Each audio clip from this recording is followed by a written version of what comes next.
You can't draw, and before you blame your hand is fine. It signs your name every day. It threads a needle when you make it. The hand was never the problem, your eyes are. You've searched this, probably tonight, probably in the last hour. You scrolled through 5 tutorials and a YouTube short, and none of them mentioned the actual reason, so I will. First, you have to see what your brain is hiding from you. Ask a 5-year-old to draw an eye. They draw a football with a circle inside it. Now ask a 30-year-old. They draw the same football. Slightly cleaner, that's not an eye.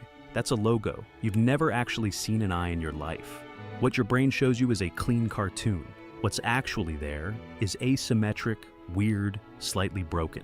One eyelid droops, one nostril is bigger. The chin doesn't line up. None of that lands on your page, because your brain edited it out before you ever picked up a pencil. Why does this happen? Because your brain is allergic to seeing. Seeing is expensive.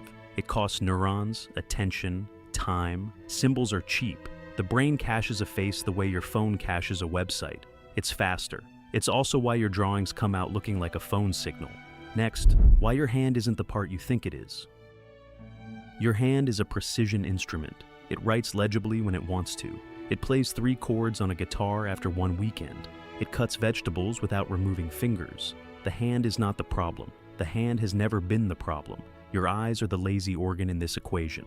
80%. That's how much time beginners stare at their own drawing instead of the thing they're trying to draw. They're not copying reality. They're copying what they remember about reality from 2 seconds ago, edited by their imagination, filtered through their assumptions. You glance at the apple, you stare at your line, you panic, you glance up, stare, glance, stare. By the time the drawing is finished, you've welded 6 blurry glimpses together with everything you assumed about apples since you were 4. That's why your apple looks like a sad pumpkin. Beginners stare at the page. Pros stare at the subject. Master training has a single brutal exercise. Stare at your subject for 10 straight minutes before your pencil moves once. The drawing comes out garbage, but you saw, maybe for the first time in your life. Then, the tool that's been sabotaging you this whole time. You drew a wrong line, you panic. You reach for the eraser. Stop.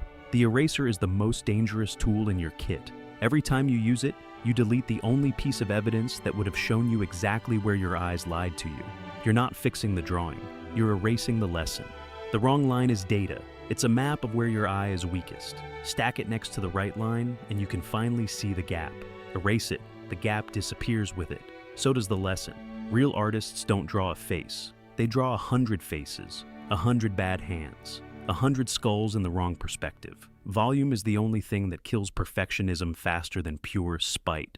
Your sketchbook should look like a crime scene. Pages of failure stacked on pages of failure. That's where your eye actually trains. And finally, the rule every master keeps and every beginner skips. Color hides everything. Bad shapes, wrong proportions, lazy edges. Beginners reach for color in week 1 because color feels like real art.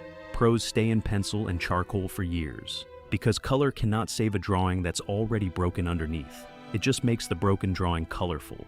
Master illustrator James Gurney puts it like this: color gets all the credit, value does all the work. Every classical atelier, Florence, Watts, Repin, has the same brutal rule. You don't pick up a paintbrush until you can draw. 5 years. 5 years of nothing but pencil, charcoal, line. Meanwhile, some kid on YouTube is painting a glowing cyber dragon in week 2 and wondering why every piece he makes feels fake. You were never bad at drawing. You were drawing the wrong thing, the symbol, not the truth, the memory, not the moment. See what's really there.